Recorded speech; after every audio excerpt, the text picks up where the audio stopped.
Welcome back to Read No Evil, where we get into all the gritty details of your favorite horror books.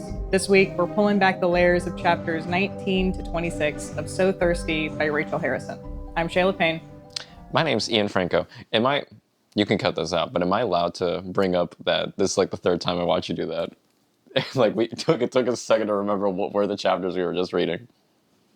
So you're just going to call me out whenever we just started? Just a little bit. And I'll cut it out and you're not going to hear it? No! And then I get cut out. You disappear. I disappear completely. What'd you think about this section? This is the meat. This is... You think this is the meat?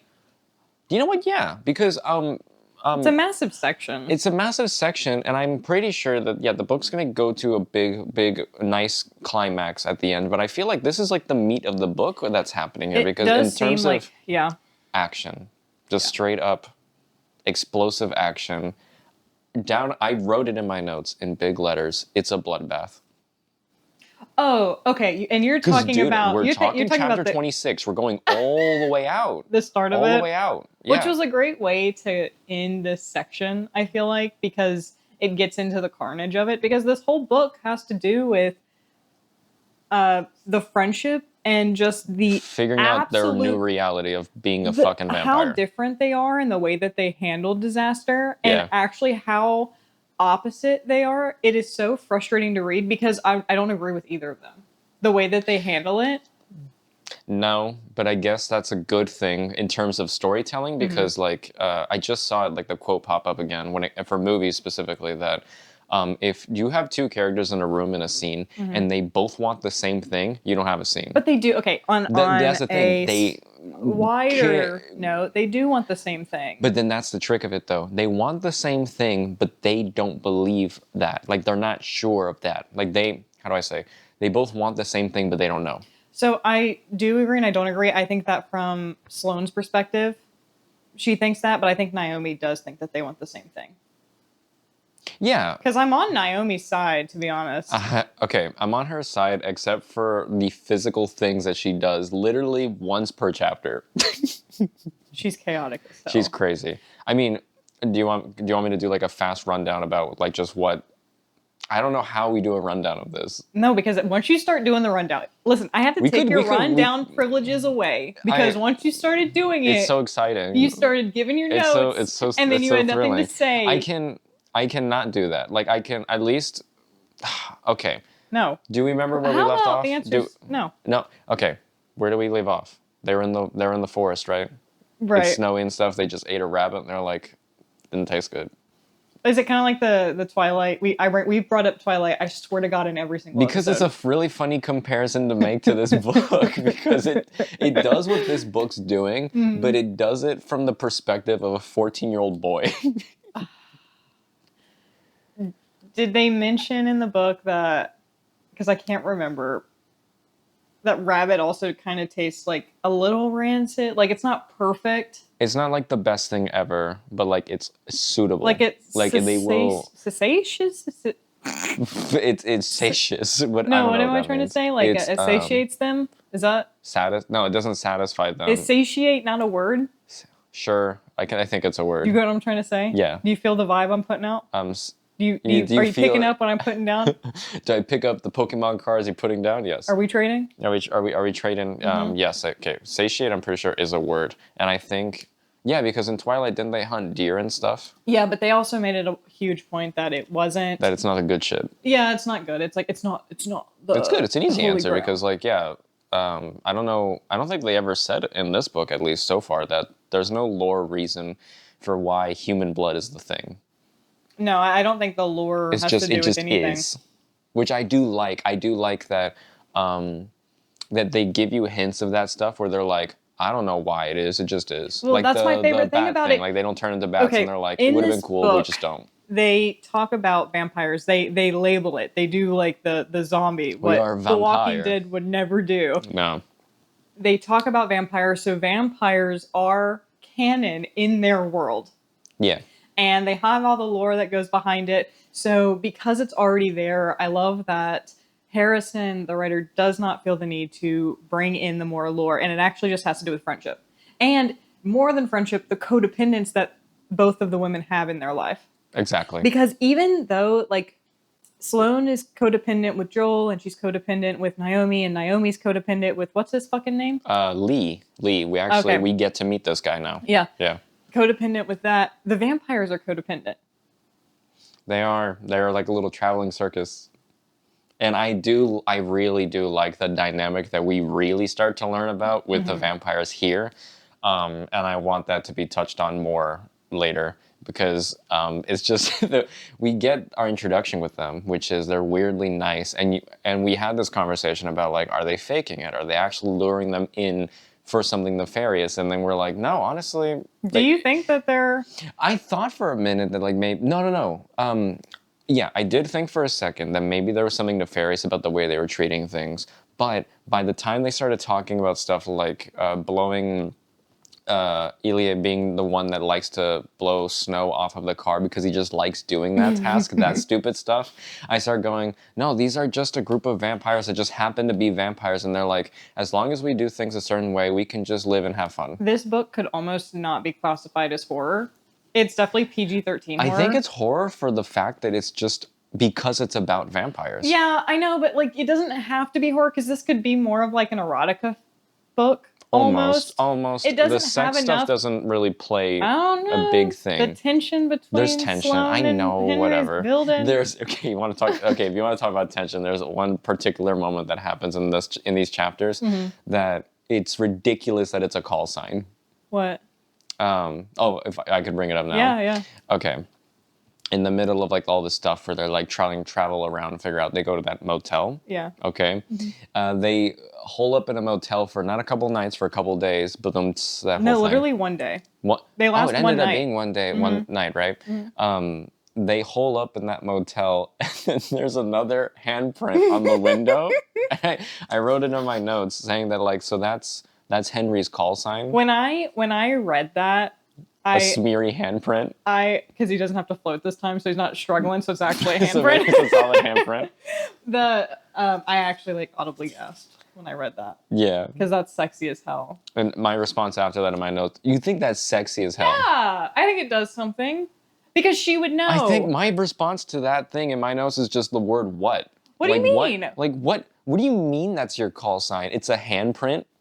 It's okay, like, Sloane, I was here. And you know what happens whenever he stalks? He falls in love because he doesn't stalk everybody. He's already that was already clear from when he was first talking to her, acting like she was like this super mysterious thing that he's trying to understand. That man is probably just lonely out of his fucking mind, and he's like, you know what? I want someone who's bitter as shit, and that's fine because he's bitter, and everybody needs to. He's a pretty bitter guy. You can't do opposites attract whenever it comes to that. You need two bitter people to bring out the best in each other. I stand by that.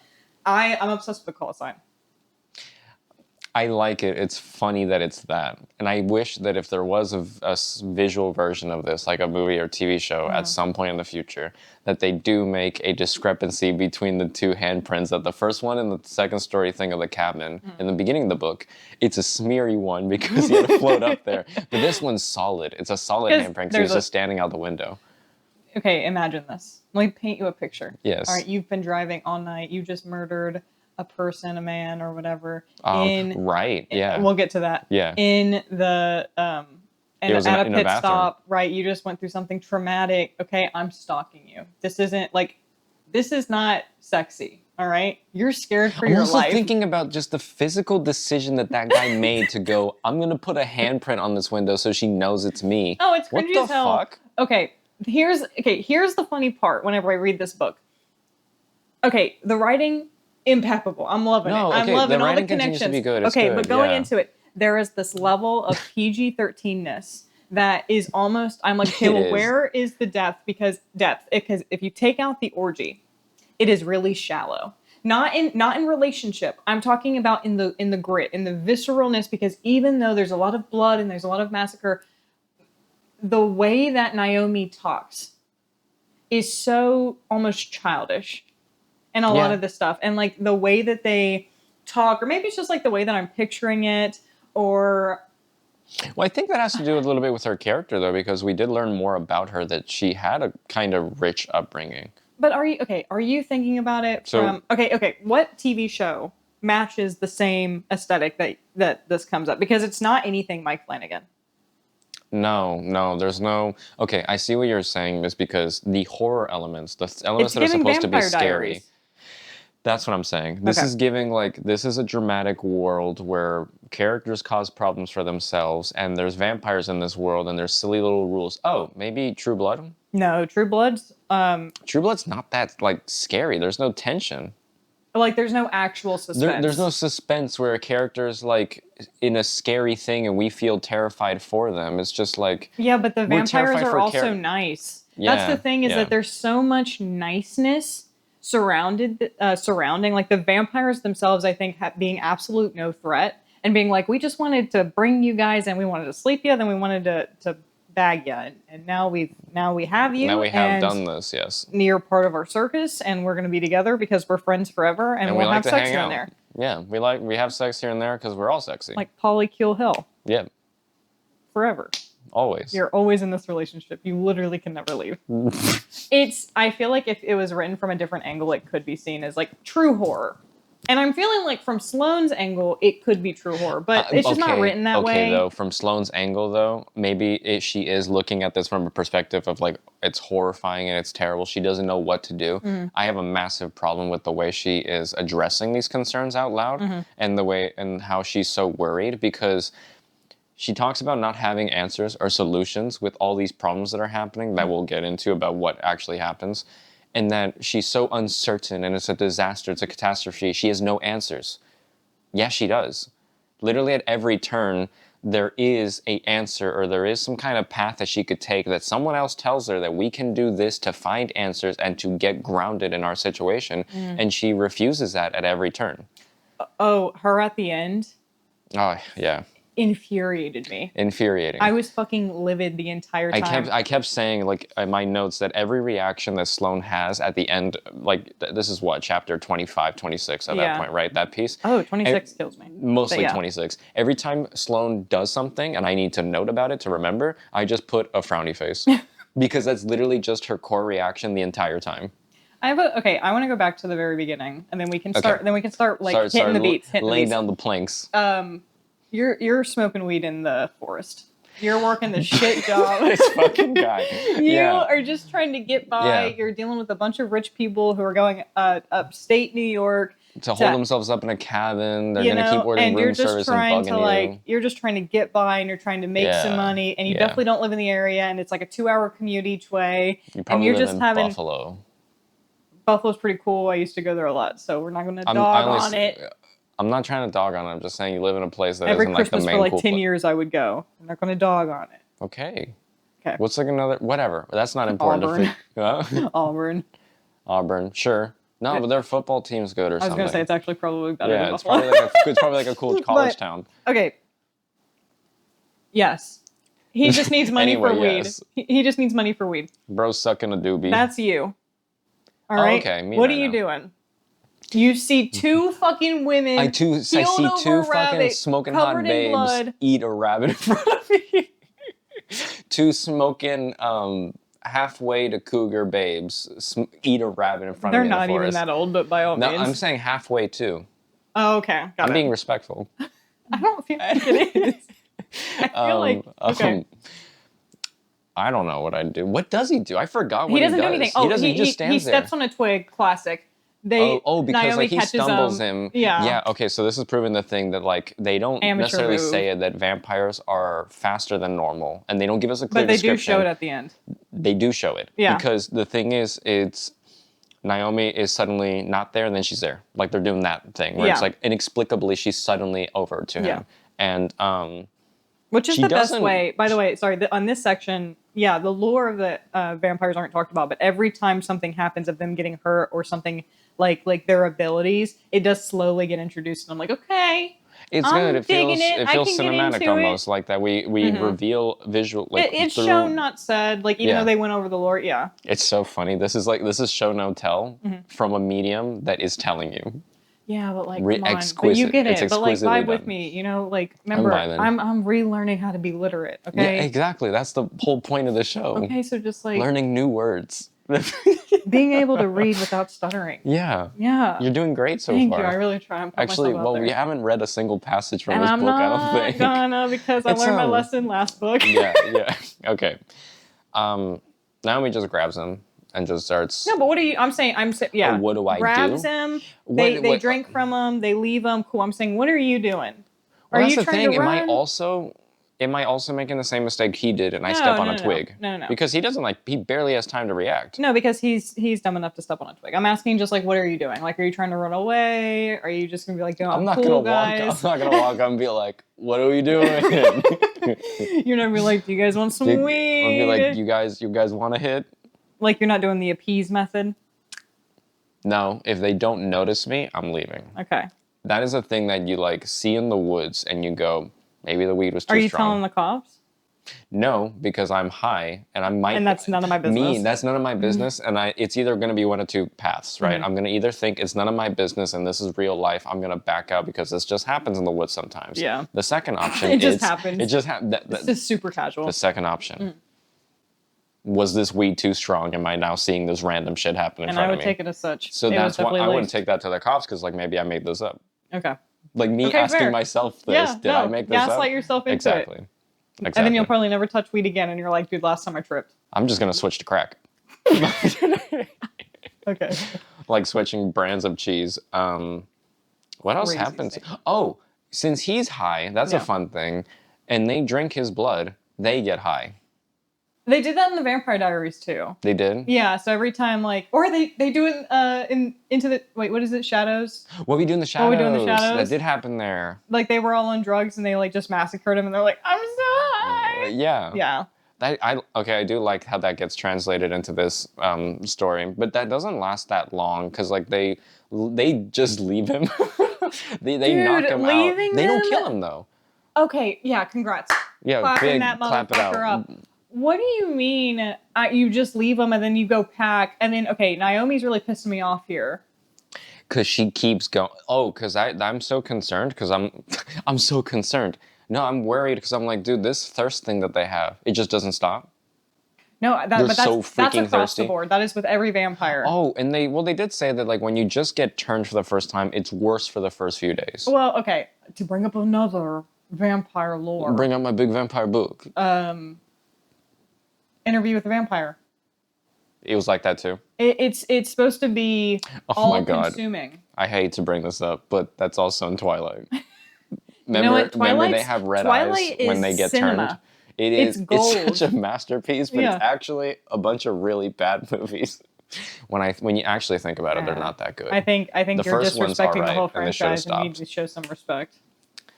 The first one was okay. It was decent. I get it. It's a cult worldwide phenomenon. They shouldn't have made more movies after it, but I feel like they were obligated to because there were more books. So it was a question of, well, you have to now make these movies. And I wish they tried more. Anyway, when you get turned as a vampire in Twilight, you remember that you have red eyes and stuff because you just got turned and you're like a newborn, they call it, like a frenzy. Right. So it's really hard for you to be able to be in control of your actions and stuff. Same shit here. It sounds like with Naomi. They don't do all that stuff. They don't have a visual different. Well, they can't see themselves in the mirror. No. What I mean is visually, the way they look. No, they're totally normal. It sounds like, but whatever. You're saying their inhibitions and their abilities to control themselves, that they have a really hard time doing that. Sloane, you said it last time, last week when we were reading this, that Sloane likes to punish herself for she gets off on she gets neglecting herself from all of her fantasy, or not fantasies, but what is it, desires, and Naomi feeds into it. And so you have that complete opposite where someone is likes the pain of not getting what they want or not giving themselves what they want, and then someone who just completely dives into all of their desires and constantly satisfies their needs. Yeah. And then you're like, well, what happens if those two people were best friends and they would never leave each other, and then they have to go through this eternal consequence of being a vampire, and how do they deal with it? And they go through the trauma. So this whole section of the chapter is what the whole book is about how what would happen if that was the plot. Yeah. And so you're going through it, and I thought it was kind of funny just to watch Naomi actively show Sloane like a fuck you moment, to be like, to going to like the guy who drives the car around, the chauffeur. No, I was gonna bring that up. That no, she's not totally out of control because she does show off that like her restraint. I can restrain because like she goes like, "Hello, boys." Like she does. She has that little moment, and literally, since we're in Sloane's head, Sloane's like, "Oh my god, this stupid bitch! She's gonna get us in trouble again." What? And like I freeze, my blood freeze. Like she does like a whole dramatic thing, and Naomi's like, "Also, what do they look like? They got like dressed and changed and stuff, right?" Oh, okay, Naomi to me looks like a fucking crackhead. They probably. I feel like they both look like crackheads right now, covered in like dried blood. Maybe no, they took a shower or they like wiped off. Okay, I think that I remember them doing that. And like Naomi's in like this full tie-dye. I'm like, how old are you? I'm sorry. Okay, not to shame. Not to shame. Not to shame. That's kind of like millennial. They bring up that she has a jacket. It's like her favorite jacket. No, I know, but I'm talking about just the outfit in general of like what they're wearing is like millennial core. Yes. Like it doesn't seem stylish. It's more of just like flamboyant as hell. Yeah. Which was suitable for Naomi's character for being someone that is bouncing all over the world. Like, oh, she's a manager of a rock band. Yeah. So it's like she needs to be out there. Crazy like this. Right. Well, their plan, though, of what they're trying to do, I guess, throughout, you would agree that it's the plan for these chapters that we read. Because, like, they do try to continue this plan, it sounds like, of trying to get to North Carolina. Pittsburgh first and then North Carolina, but yes. Right. Because it starts with them going, like, they want to go to North Carolina because they don't know what to do, even though they've been offered help from the vampires. Sloane refuses to do anything that Naomi says because the resentment that is built in Sloane because she fully fucking hates Naomi for getting them into the situation. However, I'm sure she probably doesn't fucking hate it because she wanted a reason to leave Joel. This is a reason to leave Joel. Okay. And then she did. Cool. She like not now, but before she called him up, she was like, "Fuck you, bitch. Take care of my tree." Right. Yeah. Everything that you said last time. Yes. So she is fucking fine, but she's deciding to make it this big deal. She's deciding to put her anger towards Naomi, and then she has all this guilt that comes back. So there's a lot of like back and forth about how she feels and then feeling guilty about feeling anything. She kind of gets into that whole inner monologue about how she's kind of dulled herself all around, that she doesn't even think she's going to be missed. And she's invisible, and she's kind of accepted that. And then Naomi has also been saying that she's been feeling the same way. I forgot what I was trying to get into. What was your question? I didn't ask a question. Oh.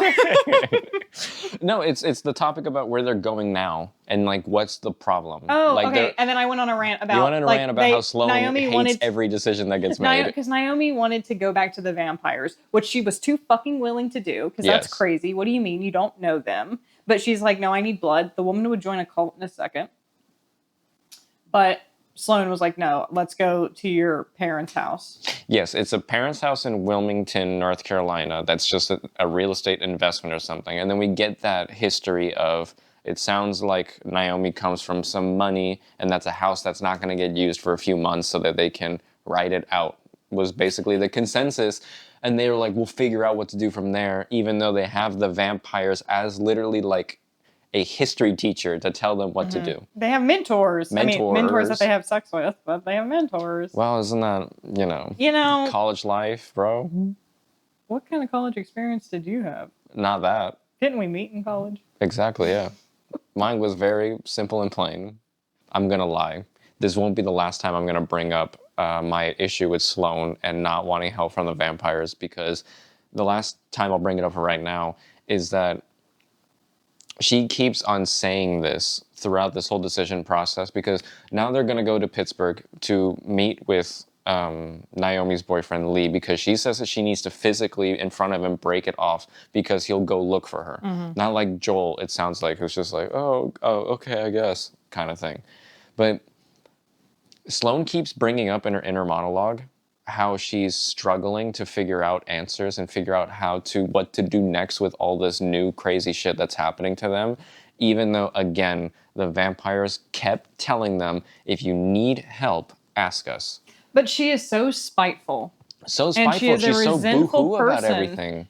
That she doesn't want to give herself the opportunity to be happy, and she's fine with being this miserable person. What I love though is that is the theme of this story. It's like, what will it take for you to finally be happy, kind of thing. How will you be able to save yourself is what Henry kind of broached that topic. Yeah. Yes. Whenever they go to the rest stop, and that's where they're having this whole conversation. That's where they're having the conversation about going to Lee's place, because Lee keeps calling Naomi, and Naomi's like, okay, I have to answer. So they go to that. Was Sloane gonna kill herself or try? I didn't read that. Is that where you were getting? She was at the edge of the cliff. She says that it was going to be a long cliff. Well, she said it was a far drop, and it would have been a hard fall. Oh wow! And then she said that she bent her knees and she braced, and she was. It sounds like you're like telling me the story, and I'm like, that's what's happening. That's crazy. What else happens in the book? Guys, make sure you read the book. I did read the book, and I wrote to be fair, that chapter, like reading that section, I remember reading 19 and 20 a while before I finished the rest of those chapters. So like that's like so you put space in between. I put a little bit of space. I think at least like a broach of like 3 days for me between reading like the next 6 chapters. It kind of the story has this really nice transition from chapter to chapter. It's pretty good. In 19 you have the bellhop boy, and then now I think it's 20, right? In 20 you have the second guy, which is the man who tried to kill / grape Naomi in the stall. Assault her physically, yes. Right. Okay, so you've got that going on. Oh my god, dude, that is a whole other thing. But yeah. No, because that's what I was bringing up. So, anyways, before I get into that comment, I was going to say, do you think looked like she was considering jumping off that cliff? Did I say Naomi? Yeah. Sloane. It looked like Sloane was contemplating doing that. I don't think obviously I don't know if she would have thought that it would have killed her or if she would have tried, but she said that she was bracing to scream, but the scream wasn't hers, and then that transitions into what's happening to Naomi. I like that it was like, wait, I didn't scream, so who is?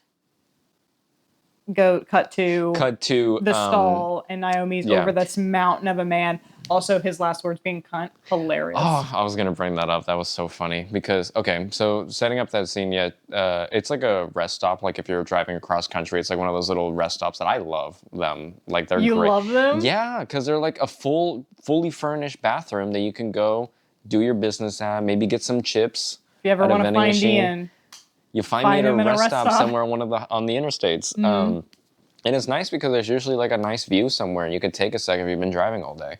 And have done a lot of that. But a truck is nearby that parked that because they were alone at that rest stop, and then some other guy parked right there. It's this guy. I will say it's one of the scariest fucking things in the world to be at a truck stop at night. I've done it a handful of times. Yeah. And every single time I'm like, I feel like I would rather piss in the car with the doors locked rather than get up out of my car and walk over to this single light lit But do you know what's really great, though? Is if you were a vampire. You know and what? You were apparently capable of killing someone so fucking fast. Gnawing at this man's neck. At his neck, right? Blood. Yeah. So the deal is Sloane walks in and she's like, dude, again? You're gonna fucking kill everyone? What the fuck? Her not believing Naomi is fucking and Naomi crazy. is like, dude, this guy was about to assault me like in the classic way. Like he was about to do all that to me. And then she shows Sloane proof that like she had a mark on her arm or something, like a bruise or like a scratch on her arm. I guess I missed that. It's like, look, he was trying to like do something to me. Naomi still kind of doesn't believe her. Sloane. I keep saying Naomi. Sloane still kind of doesn't believe Naomi. And but then in the middle of their argument, they're now also brought to attention of what to do with the guy. They're like, oh my God, he's gonna die because I don't know if he's gonna make it out. Should we do something? And then he says what you said. He just looks at him and goes, good, or with whatever accent. And they kill him. Rightfully so. Rightfully so. I was like, dude, perfect thing to say to die nice and quick. The comment about him being so big, and then, okay, so you got Sloane who finally like commits to the bit, and like she justifies it to herself that he's a bad guy. I was going to say, I wouldn't even say she's committing. I'd say that she's justifying it to kind of halfway commit. So I'm going to go with the last word that I said, which was commit. Fine. She didn't agree with it. And she goes back on it. She's a hypocrite. That's what I mean, is that she's a hypocrite, and I don't feel like, at least so far, she hasn't committed to a decision about being a vampire yet. It's just like it gets thrust upon her. Do you think like Naomi was being like hee hee hee hee hee about the situation? No, obviously not about like not her having to defend herself, but she does get to eat somebody. She does get her they get the to blood drink their fill and stuff, and they don't seem to complain about it for a while. Sloane, this being the first step. Because she knows, like Naomi knows Sloane. I want to say that Naomi, if anything, is a little bit happy like that taking they the opportunity. get an opportunity. Mm-hmm. Yeah, because she's an opportunity seeker. That's like her part of her character description, and that she has a thrill off of opportunities when they get brought upon her, and so she will always take them. This happening, yeah, I guess it's like a good sign for her to be able to show Sloane and have a reason for Sloane to indulge. Yeah, it's just, I hope that Sloane gets over herself. But the thing is like, she does admit to go through with it and everything. Like, they snort the rest of the dude's blood and they're like, oh man, this shit's amazing. But I wouldn't be surprised if the entire book was trying to get Sloane on board. I think it is, dude. Because because then what happens if they both want the same thing? We keep alluding to chapter 26 and stuff. Like, we keep saying it's like the big thing, and it is. It's a big thing.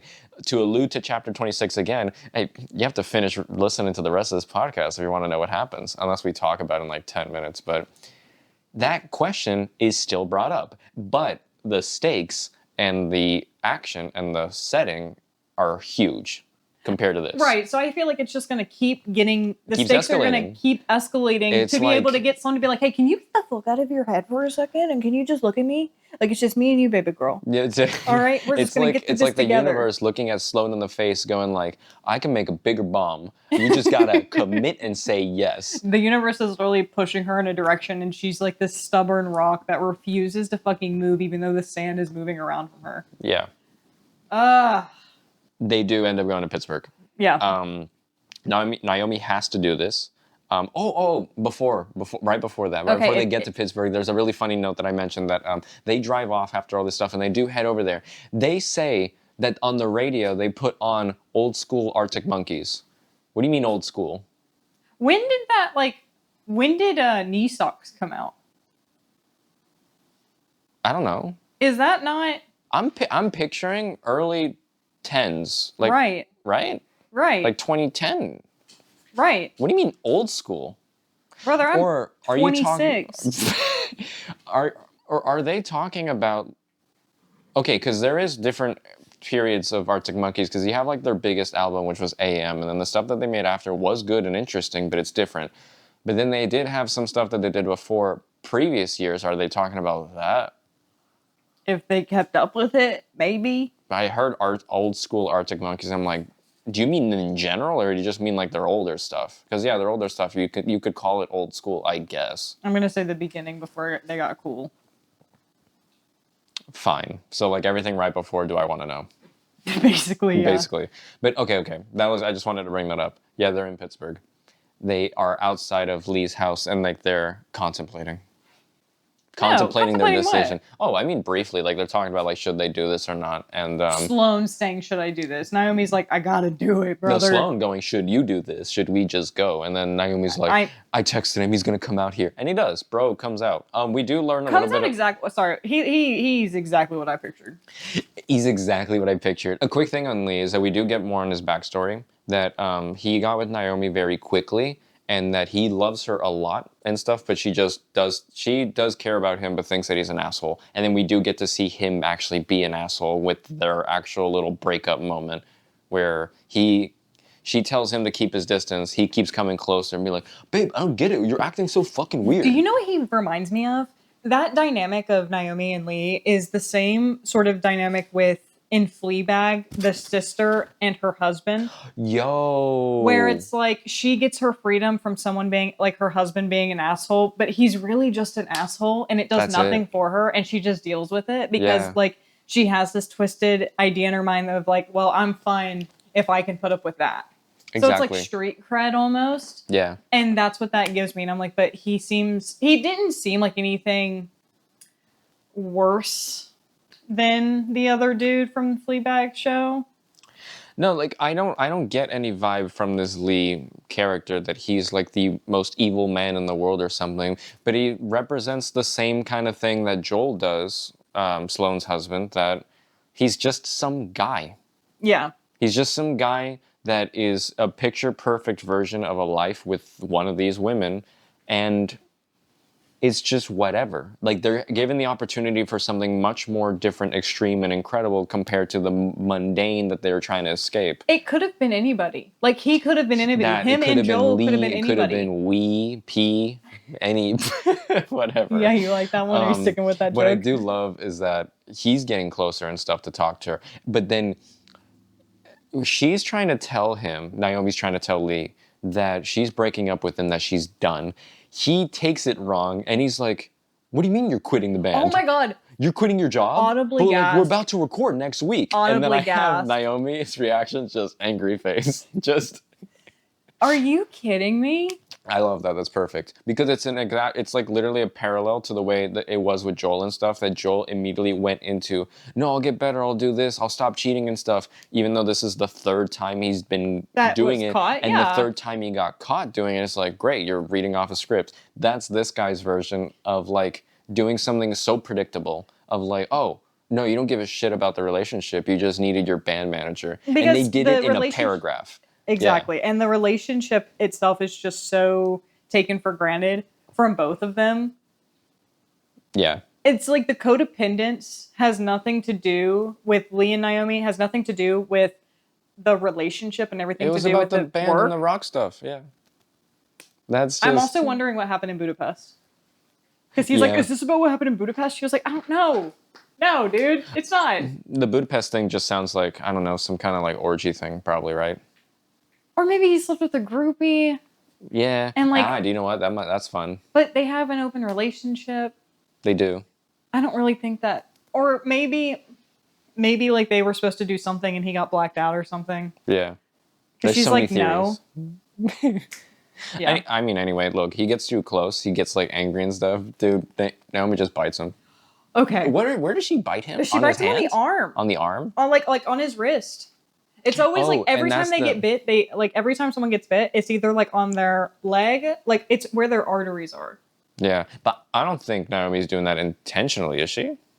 Okay, I'm seeing shark. Here we go. What do you got? I'm seeing shark. I'm seeing shark eyes. I'm seeing that like her eyes roll back in the back of her head. She's in the car or outside the car. Or no. Naomi's outside the car. Okay, and then she tries to open the door. He closes it. Wrist is exposed. I think she just bites down. I think it's true zombie fashion. That's what happens, yeah. I think it's true zombie fashion. Okay, she gets into it. Imagine he's like what the fuck? Yeah. Imagine being some dude and like you're trying to stop your girlfriend from breaking up with you and she fucking bites your arm and starts like licking it. She doesn't lick it. No, but like I picture she's probably doing a little bit of that. Oh, she does something else too. Oh, okay, I do love, I have to say this, that I love this, that like she bites him. Yeah. Eats some of that blood and just stuff, right? Turns around and makes out with Sloane. I don't think it's a make out. Not make out, but like gets close to her to where it's like a make out, and Sloane's like, oh, she's like in my face. No, I think they do press lips. She's kissing me. Oh, yeah. She's sharing. Yeah. And then the Lee's reaction guy is basically just like, bro, you're leaving me for her? What? And then they drive off. Okay, I'm obsessed with that part because that's such a best friend thing to do. Yeah.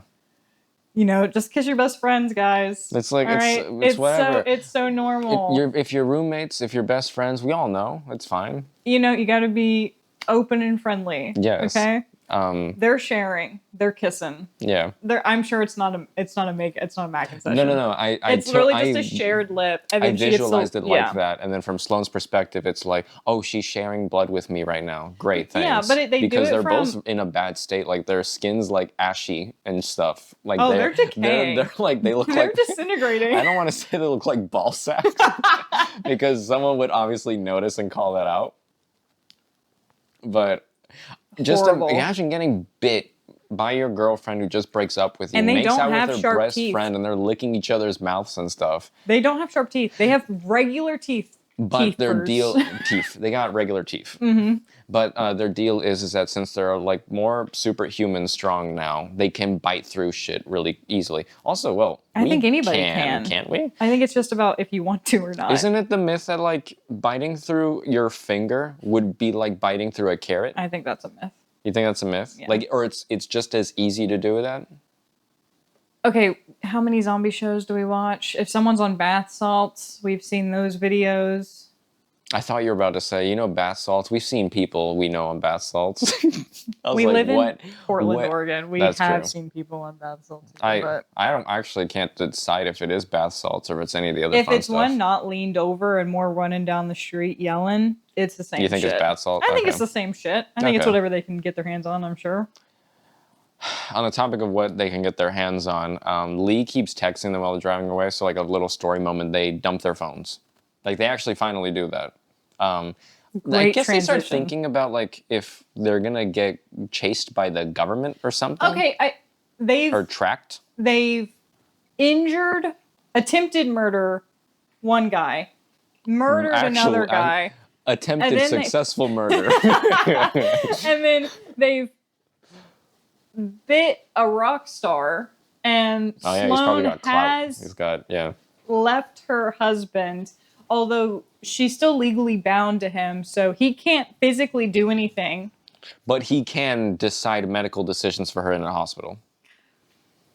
That she will never need because she's a vampire. Vampire. I would have, to be honest, I feel like I probably would have enjoyed the story a little bit better if they went to go see Joel, because I really don't care about Lee. I would enjoy it if it happened the same way this did. Oh. If it happened the same way, where it's like they end up biting him, they smooch, and like they share blood and they move on. Yes, that would be the circumstance that I would like out of all this. Yeah. And then some more with Joel being like a shitty poo-poo caca person would be fine. But big story element though that we are now picking up on, because they're going to go return to this motel that they're staying at that we mentioned. Mm-hmm. There's a van that's following them, but it's not, but it is. But then it's not, but then it is. Definitively not following them. But then it actually is. I haven't figured out the line that I want to stay on whenever I'm talking about Sloane's indecisiveness and Naomi's complete ability to just go with the flow. I am appreciating Naomi's go with the flow sort of thing. Well, I'm not going to appreciate it now. Not in 24, in 25. We're almost there. But like, Naomi's at the point where I'm like, you're starting to get on my fucking nerves whenever it comes to like, why are you so agreeable? Because you being so agreeable and so go with the flow-esque is really making me feel crazy. Because Sloane is too cautious. Okay, whatever. Naomi is not cautious enough. The woman has She's too careless. She's very careless. Like, you want to roll up a newspaper and hit her on the nose and be like, stop biting people. The bite's crazy. I feel like that was the only time. There was no reason for her to show the self-restraint to the other bellhop dude to do as like a fuck you to Sloane. Just to do this to Lee. I keep saying Lee, but I want to call this guy Nick for some reason. I don't know why. Nick. But look, the motel though, the van, it's back. It's in the parking lot of the motel. This gets solved really quickly. Yeah, I was following them. Okay, reading it right out of the gate, I was like, okay, this is a little scary. This is starting to build up. Who's chasing them? They're getting followed. Who the fuck do you think is chasing them? Not chasing them. It's just, it's Ilya. He's just there. Oh, he's, what is he doing? He's walking backwards. He's hood up. He's walking backwards. He's mysterious. Like, he's actually, like, incognito. He's checking out the motel, I'm assuming. But I picture him in, like, a sweatshirt or, like a hoodie that, like, my younger brother would wear. Like a big Adidas one. Yeah. Like a big bright one that has, like, the Adidas logo. And isn't, Ilya really tall? I think so, yeah. So it's, like, it's just Slender Man walking across the street. But a sexy Slender Man. What did I say last time? He looks like Colin Farrell, but like Russian and sexy.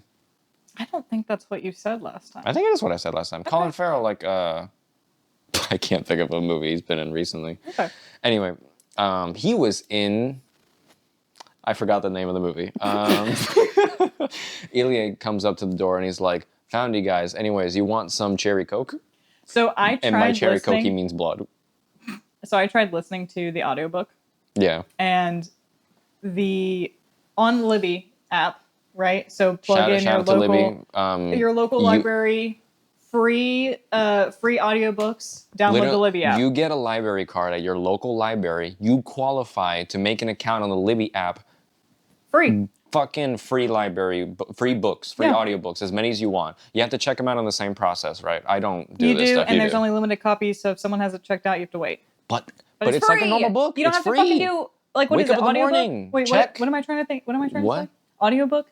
Audiobook, right? No, where you have to, like, pay for the subscription. Audible? Like Audible? Audible. All my homies hate Audible. I will never get sponsored by Audible now that I think about it. Unless they sponsor us. Unless they sponsor this video. I love Audible. Unless they sponsor this episode, all my homies hate Audible. Shop local, guys. Shop Use your local library. No, to be dead ass though. Libby sounds amazing. I like physical books, but from what you tell me, it's amazing the way it works. So what I was going on is that whenever I was trying to listen to it so that I could do other things and get through the book faster, the voiceover artist who does it reads Sloane very well. I do not agree with the way that she was reading. Sounds like this? No, she doesn't. She's really good, but the way that she does Ili? I'd go Ilya. I could be wrong. Eli? The way that she does him does not do him satisfaction. Like, does not do him justice. What? What did I say? Doesn't do him justice. He sounds like a mobster. He sounds like he's wearing like a tracksuit and he's like coming to like sell you cheap drugs. To be honest, that's the way I pictured him from the immediate description. But then the more they started describing what he looks like and acts like, no, he just sounds like he looks like a sexy Russian oligarch kind of guy. Yeah, but his hair is like greasy, accent, but in a good way. Right, and he's got like a fun, like inviting personality. Stubble, the whole thing. Like the right amount of messy. Yeah. With a thick accent. Exactly, yeah. But on Libby, it doesn't do it justice. That's it. So yeah, still, shout out to Libby. It's a good service. But he does offer them a thermos of blood in it because he's like, yeah, look, we've been keeping tabs on you guys because you just turned into vampires. I do love that because they say, like, we're taking responsibility for you guys. And he's been keeping tabs. He knows about everything they've been doing. He knows about the weed smoking guy, that they fucking killed that second guy, that they bit that guy in Pittsburgh. Like, they've been tracking him. Or tracking I think that's why I don't see this as, like, a horrifying book. Because it's so wholesome. They're so nice. They're so wholesome. They're like, you know, like, you're going to have to kill some people. It is what it is. He says it. He says that. Yeah. But then he says that he feels responsible for them. They all do. The vampires feel responsible for them too because like they brought them into this. Well, they didn't bring them into the clan because they're not in it. They don't want to be. They don't want to be a part of it. But they are welcome into it. Also, to spend eternity with people and they're like, hey, we're welcoming you into this, and they just met one night is kind of insane. It is insane, but also I think it's funny because they're not human anymore. But there's a massive human connection where them as vampires, that they're immortal, they understand the concept of eternity. Because what happens, literally like a TV show like Invincible brings this up with them being Viltrumites and like Superman characters that live for thousands of years sort of thing. Right. When you get a grasp of what eternity actually means, it means watching everything that you love die while the amount of time that passes for you is nothing compared to that. Yeah, like, it's a lonely life. It becomes lonely. Immortality is loneliness. So if you had a group of people that you cannot be lonely with and you have a connection with them, why would you run away from that?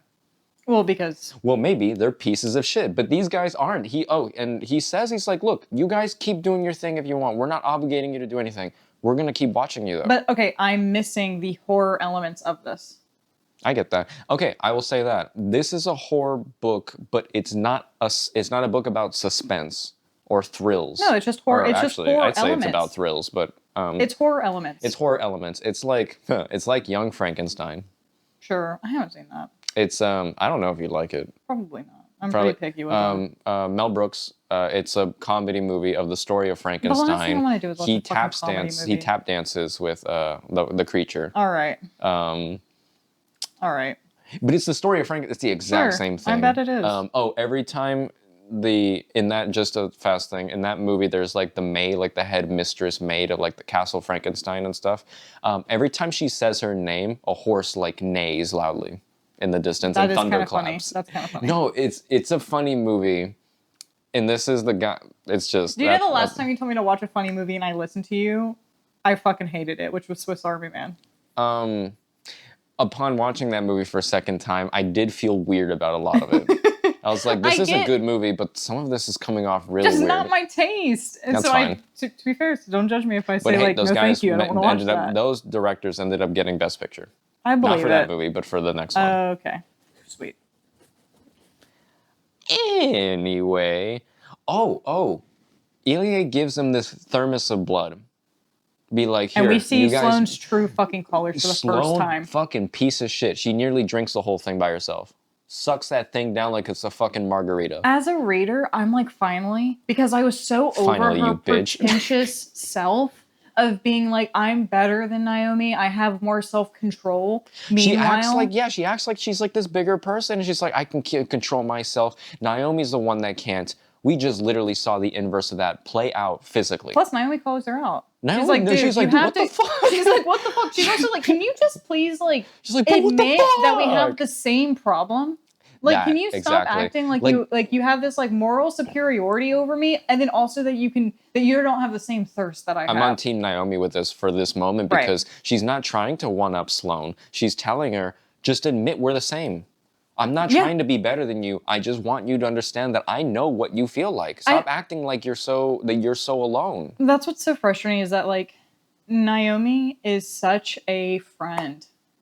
She has her flaws, do not get me wrong, but she is such a friend. She's never that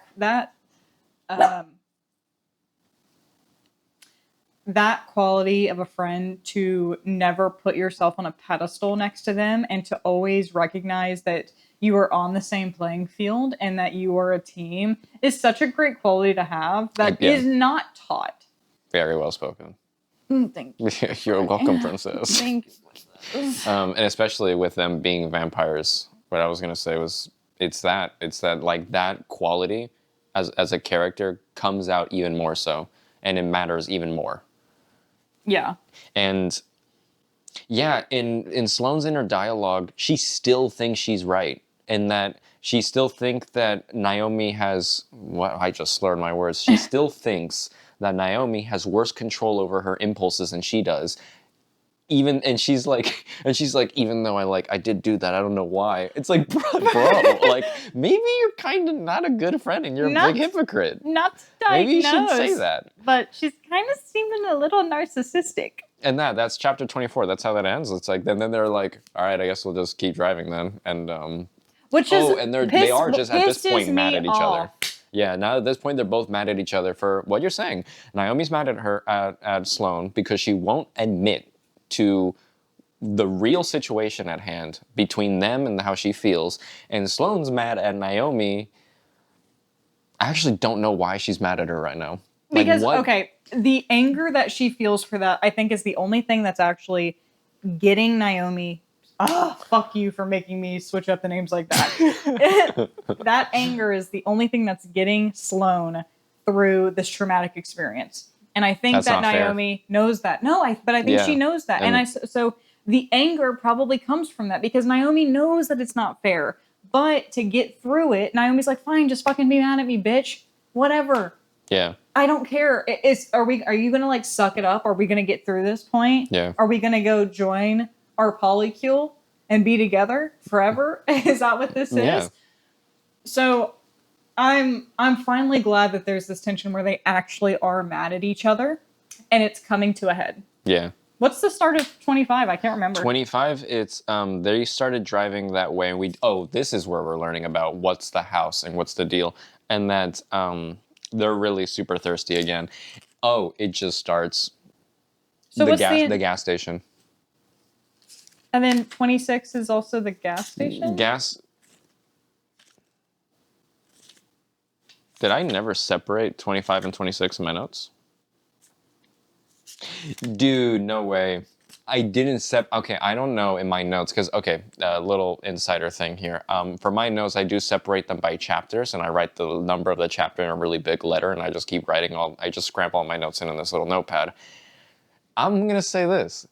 These next chapters were so action-packed that I never wrote down when chapter 26 starts. Okay. All right. It blurs in for me. It's the whole thing. No, starting at 25. Okay, they get gas. The gas station happens. Yeah. All right. I was gonna say this too. Like, what if like Rachel Harrison ends up like listening to this, and she's like listening to us dissect and talk about the narrative and the character, and she's like, "Damn, I didn't think of that." No, I don't want that. Because I appreciate an artist's work from a distance, and my opinions are my own. No. She doesn't say anything. She doesn't tell. She doesn't comment. She doesn't like and subscribe and hit that notification bell. She doesn't do any of that. She just self-reflects of like, damn. I feel like I need to give a PSA. When it comes to artistry, I am a fan. I have my personal taste. They are only ever my personal taste. Do not try. My hands are raised. I'm like trying to create distance. It's like I'm actively trying to show praise, but also give my own opinion, and I don't have to like everything, and that's okay. And everyone deserves to be an artist if they want to be. All right, moving on. Well spoken. Thank you. Okay, they get to the gas station. This is where shit gets really crazy. Sloane's like, Naomi, stay in the fucking car because you're like twitching like a crackhead. I'm gonna go pay for the gas. She's tapping on the glass, like waiting for it to rain, and be like, what's this fucking sad song? I don't know why I can't fucking Big Girls Don't Cry or something. She's just like tapping on the glass. She's like waiting for it to rain. She's like, please, I need my moment. Because she romanticizes everything. So I just wouldn't be surprised if she's like, I need it to rain right now so that Sloane can know how I feel in this sad, damper moment. Yeah. Sloane goes inside to pay at the clerk, and then she keeps doing the thing, where she looks over at Naomi being like, are you in check? Are you not barking at people or something like a dog? Naomi immediately sees a woman, rolls down the window, starts calling her over. She's a predator. That's exactly the way I felt about it. I'm like, dude, straight up catcalls that lady. That's what it feels like. Like she's calling her over. She's like, hey, baby mama, what's going on? Like that whole thing, arm drooping out like the car window and stuff. I'm wondering what she's saying to lure that woman over. That's what I'm wondering, because we're with Sloane. We're inside. We don't hear that, obviously. It's all first person with the whole book. Naomi bites that lady's face. Okay, here, before we get into the gruesomeness, all right, you've got Sloane dying in the fucking, not literally, but you've got that woman choking on, what was it, like sparkling water? Because she was like... some Snapple? It was like iced tea or something. It was something, Schnapps or something like... No, it wasn't. Snapple. Whatever. Like the glass iced tea. It wasn't Snapple. Maybe it was Gatorade. No, it wasn't. It was some random drink. I didn't recognize it. I think it was an iced tea. You're gonna look? Yeah, I'm gonna fucking look it up.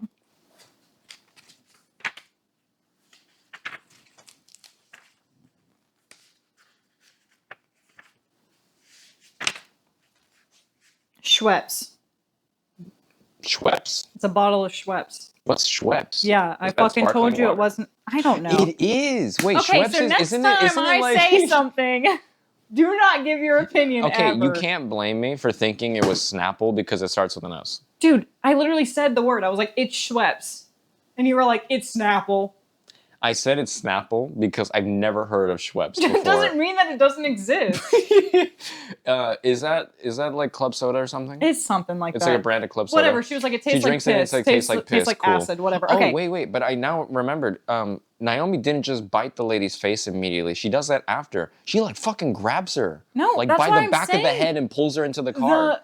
Okay, now we're getting into the horror elements. We're getting into the fucking crazy shit. You've got Sloane dying in the fucking thing because she wanted to drink a Schweppes. She's talking to the guy. Which could have been a Snapple. I'm about to end this podcast. She's looking over at Naomi. Naomi's luring this grown woman into her fucking car, being like, hey, baby, I got something for you. Hey, baby, you want a cigarette? Grabs that woman by the back of the head. Like a scorpion hand. Oh, Sloane says it looks like a claw. It literally looks like a scorpion hand. Yeah. Scorpion hand. Scorpions have hands. A scorpion. Can you imagine that? A scorpion with like little hands? like full-on phalanges Not claws, and a thumb? just like walking. Yeah. Like it's got opposable... Oh, that'd be horrifying. we would lose. How big are they? Whatever. They're okay, not. so has the woman by the back of the head, bites her face. Do you think it's nose or cheek, forehead? I think it's... Crazy I thing want to if say it's forehead. nose. I'm pretty sure it was cheek or forehead. Okay, wait, it can't be forehead. Okay, cheek. Cheek. We'll say cheek. The woman could still see if you fuck up someone's nose pretty quickly, do they get black eyes? Yeah. So okay, bites the woman's cheek. Feral. Totally feral. Totally feral. Sloane sees that, freaks out. I love this. The clerk sees it too. He freaks out. He's like, "Holy shit!" But he doesn't like call the cops. He pulls out his phone and he starts recording. Okay, but that's so new age. It is, and I like it because that makes sense. Everyone does that. Because also, you're going to call the police and you're going to be like, this woman's biting this other woman's face off? And the guy's like, do you have proof? The dispatcher is like, are you in Florida? Like, literally. Are you sure? Isn't he high too? I think so. I'm I don't pretty know. sure Like they gave off that vibe. Okay. I don't get why this next part happens. That Sloane like breaks the guy's phone, kind of gives him a 1-2, and then goes and basically doesn't say it, but like gives the attitude and the vibe of like yells at him with like a deep voice that she didn't know that she has, and goes like, "We're vampires and we'll kill you if you say anything." Does that if you whole say thing. anything, we're gonna come over there and we're gonna slaughter your whole families. No, she's definitely giving that vibe. Yeah. And I don't. Is she an old time detective? Is she in a fucking noir film? Like, what is she doing? I think it's her first like toe in the water of her Hulk form, like of her like right. her, like to say like her true like vampire form sort of thing, like her actually committing. Like maybe this is like her first. So I know that it's supposed to kind of do like a peek into like who she actually is, but to me it just feels so forced because Harrison's just done such a good job at setting this woman up to just be nothing. So it's like now that we're seeing more and more of her, I'm like, okay, but she like, I don't believe it. It feels forced. And then now she's supposed to be like, she has to go and she has to rein in Naomi. And then when she does, Naomi's like, drive. And she's like, okay, yeah. And then so she starts to drive. You've got the woman that with her face chewed off. Oh, so crazy. Reaching for the gun. Has a gun. Okay, I'd like to say that's fucking sick. First off, you have a gun. Why are you walking to this woman's car that looks like she's ill? Is it like... No, because I'm just still thinking about how she lured the woman over because maybe she's she supposed to be like a sick little something. Sloane said that she was grinning, like teeth grinning. Oh, like a wolf, like it was naturally wide. It was toothy, she said. Toothy, it was toothy, yes.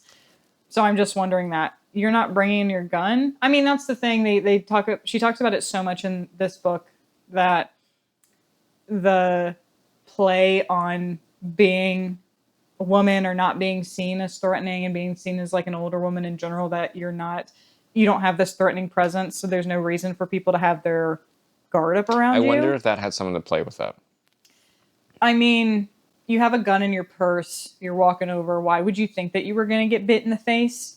But I know that just, what is it? Gas stations are so sketchy anyways.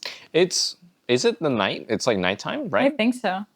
Because that was also something I wasn't clear on, was like, is this all happening at night from here on out? Probably, right? I think because so. They said that they can be out in the sun, but it's like, it fucking hurts to be. Yeah, like I think so. Their eyes, like they're too sensitive. Right, so it's night. So why is she...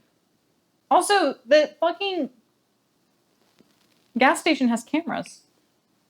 Oh, yeah, probably. No, she said that it does. When she pushed him over and broke his phone, she looked up and saw security cameras. So she was like, oh well. Right. And then doesn't do anything to remove the security cameras. No, it's at this point, it makes, at least for in my head, it makes sense that like the first thing that she's thinking about is getting in the car with Naomi, just driving off. Yeah, but how can you catastrophize yet be so stupid? That's my thing with her, is that, not that she's just stupid, but like she credits herself with learning about all these catastrophes and learning about the decision-making process behind it and preparing herself for her own crisis or apocalypse. But then it feels like when she gets faced with the opportunity, she gets faced with that event. No, she doesn't make the right decision. She doesn't think it all through. She acts irrationally, and then it's a giant clusterfuck because of now what's going to happen. Well, and her decision paralysis too. Exactly. You've got Naomi making decisions way too quickly, and then Sloane never making a fucking decision. Yeah, exactly. You're stuck with like two shitty fucking options. Which the thing is, though, for a story that's supposed to be entertaining and grabbing you by the balls and stuff, it's doing this perfectly. It's perfectly what we need to be getting in this. I figure, though, that if this was a movie, it'd be a hard watch. You think it'd be a hard watch? I think it could be played in a fun way where it would be well deserved that it's happening like this. If you establish the characters the same way. Yeah, but I'm talking about, okay, let's get into the carnage, because I'm talking about when Sloane finally gets into the van. No, guys, stop. That stuff. Okay, but I love that the carnage stuff is that, okay, you mentioned that the lady that's missing a part of her face because Naomi bit it off. Mm-hmm. That moment before of her pulling out that gun, I love that because Sloane's like already catastrophizing, like seeing her as they're driving away. It's like, oh my God, what is she pulling out? Is it a phone? Is she gonna call the cops? It's a Glock 22 millimeter with a silencer on it. Like, it's like, she describes it. Like, it's not actually, it's just a straight up gun. I know, it's just like, it's a little pocket pistol. She calls out like every single detail about it. No, yeah, fucking the lady starts just straight up shooting at him. Yeah, she's like, call the police or something. Yeah, and shoots and shoots and shoots. It becomes like almost about to be a car chase, but not. They drive a little bit far away, swerve, crash into, what happened? So into a car, into a truck. Like, it became like a 3 or 4 car collision. Okay, so here's how I read it. I don't know if this is the case or not. So they're at the edge of the gas station, getting ready to pull off when the woman behind them is shooting at them. Sloane doesn't want to go yet because there are literal cars coming. You've got Naomi being like, fucking go, even though they are immortal and the gunshots wouldn't do anything to them. They're both not in the right headspace. Well, we see they don't really get that hurt. Okay, because their skin's like tough or something. Anyways, they're at the edge of that. They are about to pull out into the road. Sloane just books it, presses the gas really hard. In doing so, they start to slide. Like they launch off a little bit. It's winter. It's snowy and shit. And the road is icy. They launch to the road a little bit. There are cars. They don't get to go very far, and then they start spinning. And then I think, a sedan from one side of the road and the truck that was coming from their side of the road gives them the 1-2. Yeah. And so they get into this big crash. Yes, they come off as, I think it's almost like accordions. Oof. Like they're stuck both ways. Yeah, but then they're not hurt. Their airbags like punch them in the face, the whole thing, but like they're not hurt because I think it was mentioned that they have like tougher skin as vampires. They're not cut. They're not bleeding. They're not cut or hurt at all. And then you've got okay. Oh my God. Got the truck driver comes out. Spider-Woman fucking crawling out of the back of the fucking car, which is Naomi. Yes. To get to the truck driver to start bleeding them dry. Because he comes out, he's like, what the fuck happened? No, this is the other car. The sedan. Oh. I thought Naomi attacks the truck driver. Second. She's crawling through the back of the car first to kill the driver of the sedan and clean that person dry. And then Sloane gets out of the car, talks to the truck driver that's like, what the fuck's going on? Like, what happened? Like, didn't you see me coming or whatever? Then the truck driver looks behind Sloane. Sees Naomi Spider-Womaning. Covered in blood because she just killed the other driver. Sloane doesn't even want to turn around. Naomi lunges on the truck driver. The truck driver is like bleeding at her feet. The woman that's shooting is like still shooting. Still at the end. Still shooting. Sloane starts like going over to her, and they're talking, sort of, not really. And then just like yelling at each other. And then out of nowhere, she disappears. When I read that, I was like, what the fuck? I was like, what in the bright burn shit did I just read? Apparently, some shape grabs her and takes her to, what is it, the roof of the gas station? Yeah. And kills her. It was Tatiana. And it was Tatiana. Oh my God. Sexy ass Tatiana. And then my whole memory of this is blurred because I'm feeling this is just a whiplash of shit happening because Henry's also there. Oh, doing the fucking classic, like, smoking a cigarette, putting all the gasoline doing some on the shit ground. And stuff. No, he's just unloading the gasoline onto the ground. Yeah. Ilie and Elsa are inside the gas station eating the clerk. Or not eating him, drinking him. Yeah. Yeah. Do you eat or drink soup? I've thought about it, and I think you drink it. Okay, so they're probably drinking him. So they're drinking him. And Naomi's continuing to drink the truck driver. Like, it's her dialogue's pissing me off this whole time, too. Sloane's. No. Naomi's. Yeah. Because I'm like, you're too happy. Yeah. Anyways. Oh, no, she's totally blood happy. Because, again, to reiterate, when they drink blood, it's like, not like it's like crack, but it's like a euphoric nectar for them that it revigorates them entirely. Like, they are so supercharged. It's like if you were drinking a cocktail of dead ass, an espresso martini. Because you're getting the caffeine from an espresso, a nice martini to boot. You get delayed there's a sweetness. Drunkness. Exactly. You get a drunkenness and a caffeine high at the same time. It's like the best of both worlds. And it's like if there was a Big Mac in the middle of all that. Because it was sustenance. Sure. Right. I was going to say, plus the truck driver he was drunk. That's what it is. Bourbon. Naomi says like he tastes like bourbon, something like that, right? Yeah. And so her dialogue is just like, oh my God, it's so great. It's whiplash at this point, the whole back and forth and then I hate what this. Okay, cops are coming. Like they hear sirens and shit. Okay. No, I'm not jumping ahead. I'm just saying like in this whole kerfuffle, like it's a whirlwind of shit. Like Sloane's like, what the fuck is going on? Tatiana killed that lady up on the roof. They're eating the clerk. And it's like, well, you get a picture of what's going on. They're cleaning up shop. Yeah. This is them protecting them. This is them protecting them two and each other in the way of like a big mistake happened here, a big accident. It can unravel like you do see in a lot of movies and TV shows and other mediums with this kind of shit. So they have to wipe the board at this location, but they're also like, there's a bunch of blood here, though. This would be a great pilot episode for something. Like, if this were to be turned into a series. This is the way it started? Yeah, this would be a great one.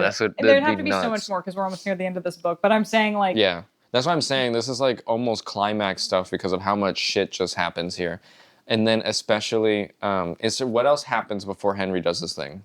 Because that's the only thing I can think about. You've just got the dynamic of all the other vampires, and they come in, and they're still sensual. They're really nice and friendly, but they've all slept together, so there's that kind of like sensualness that whenever they talk to each other, hugging each other, and like, all right, guys. What's her name? Elsa. Is her name Elsa? Eliza. Eliza. Doesn't she kiss Naomi? Yeah. So she's like, hey. They do one of those again. And then like she also like grabs like Tatiana's neck, just like a whisper grab, like just a passing touch.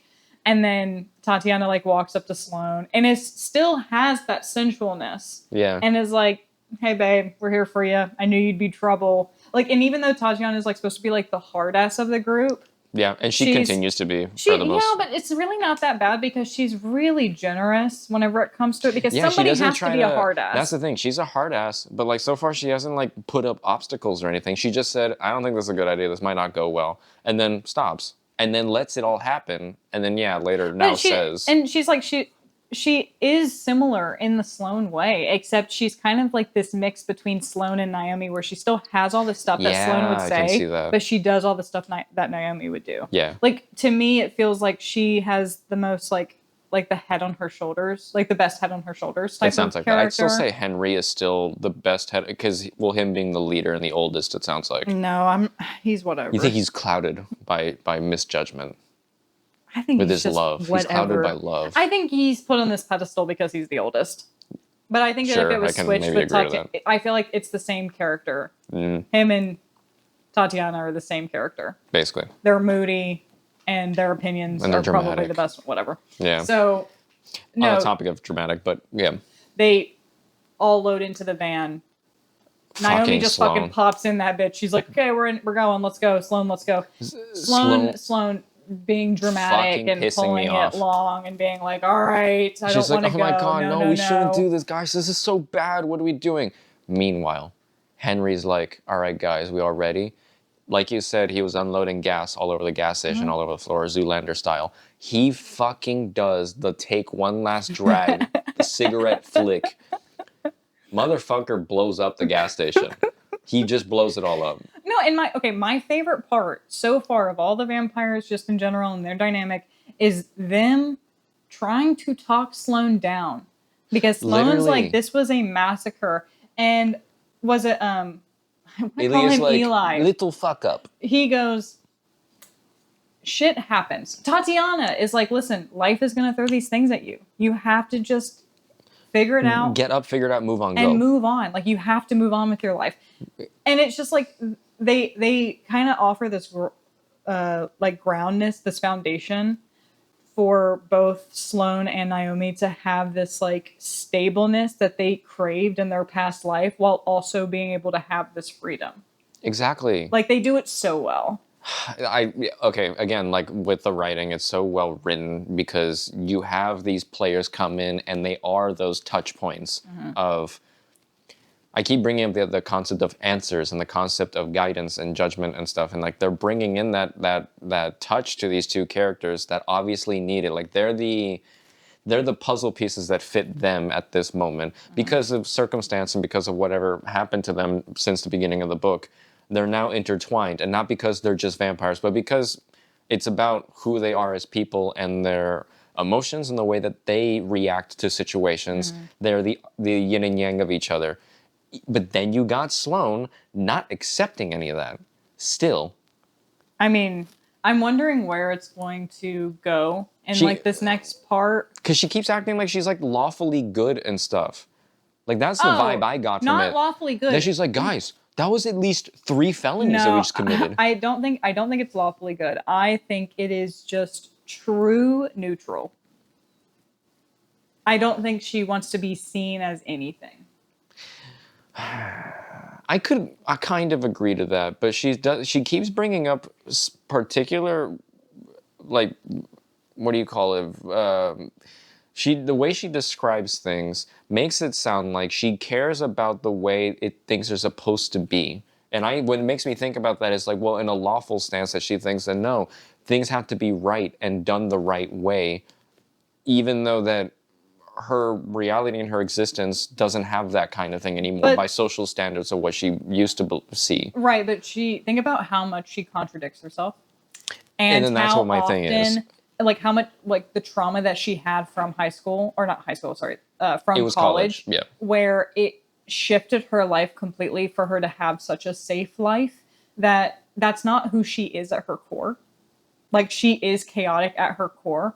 And so she's constantly putting on this mask, and she's kind of molded herself to be neutral all over. She said that at the beginning of this whole section, where if she starts to peel back those layers and see who she is, and she starts to do that. We saw that with the way that she treated the cashier.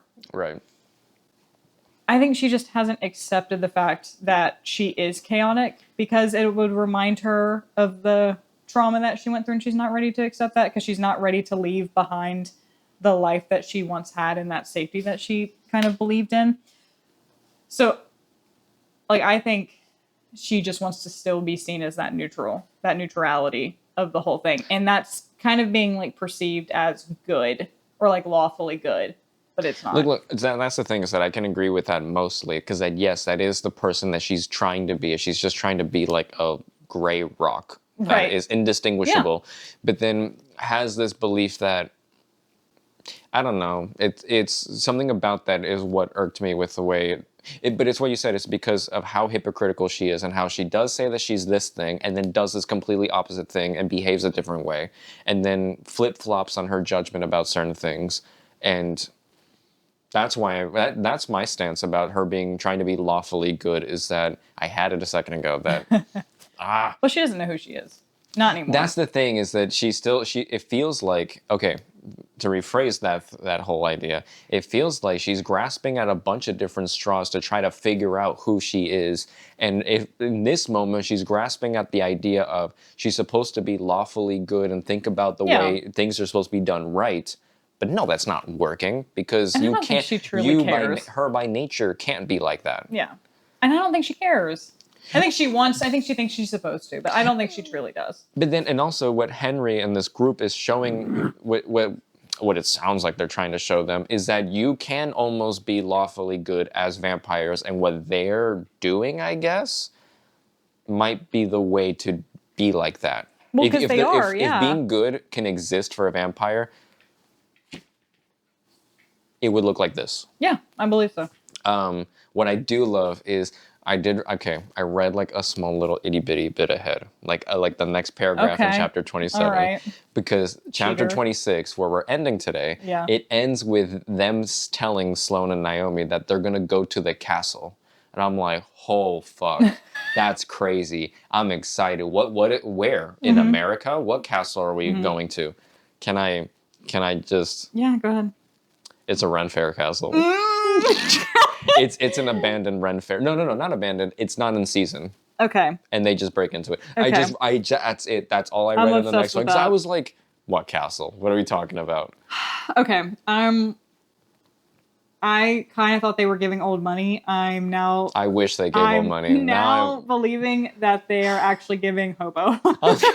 I was gonna say, because like that gave me the idea that they're like, oh, these are some old money guys because they're all dressed like this and they're sexy, lavish vampires from Europe. It sounds like, wow, they're dirty hippies.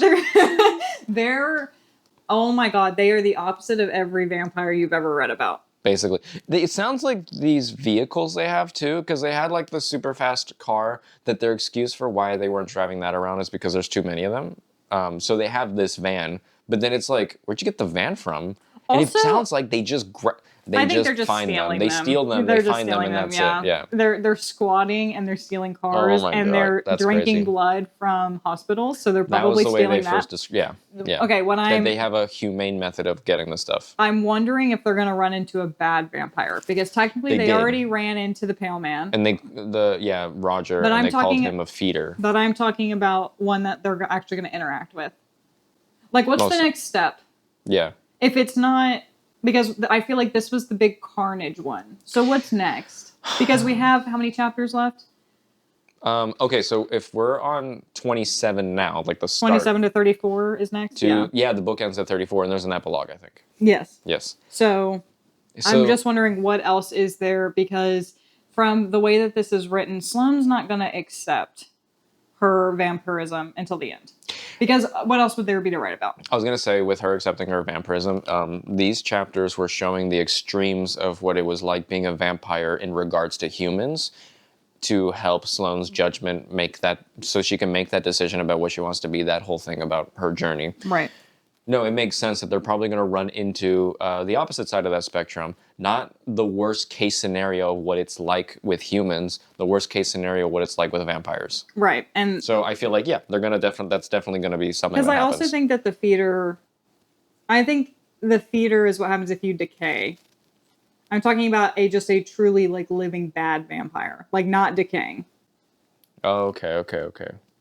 Yeah, they'll probably run into something, because that has to be a thing. Yeah, that has to exist, because I want to believe that like this group of vampires that they run into and party with and orgy with and stuff, they got lucky. Yeah. If you think about it in the grand scheme of things, no, they were unlucky when it came to Roger, the Slender Man, Pale Man, biting them and stuff, and nearly killing them. But that's because they didn't listen. That's the thing. It was unlucky of them to have been put into that scenario and for it to turn out that way, and they got turned into vampires. But the lucky part is the fact that you got turned into vampires by a group of really cool guys. Ones that actually like look after you and give you food. They'll give you pats on the head and stuff and be like, hey, come on, let's go get a burger. Yeah. Basically.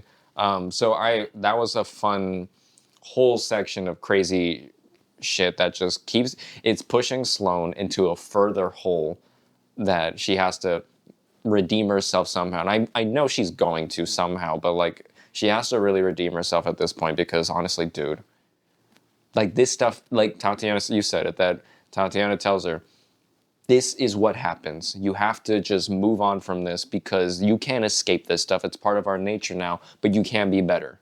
Yeah. Oh, no, literally. Nuts. Well, that's it for this episode. Thank you so much for listening, guys. Next week, we will be talking about chapters 27 to 34 and the epilogue. The grand finale. And be sure, though, to check us out on audio platforms. So we're on Spotify and Apple Podcasts. And if you'd like to give us a rating, go ahead. Not a rating on the book, rating on us talking about the book, just to clarify that. It would really help us out. And we are also on YouTube, although we don't have video up at the moment there. That's something we are going to be working on implementing soon. If you want to keep up with what chapters we're reading next, make sure to follow our Instagram page at Read No Evil, where we also share our calendar schedule, monthly book reveals, and other fun bits. Till next time, keep reading more evil. Bye, guys. Bye.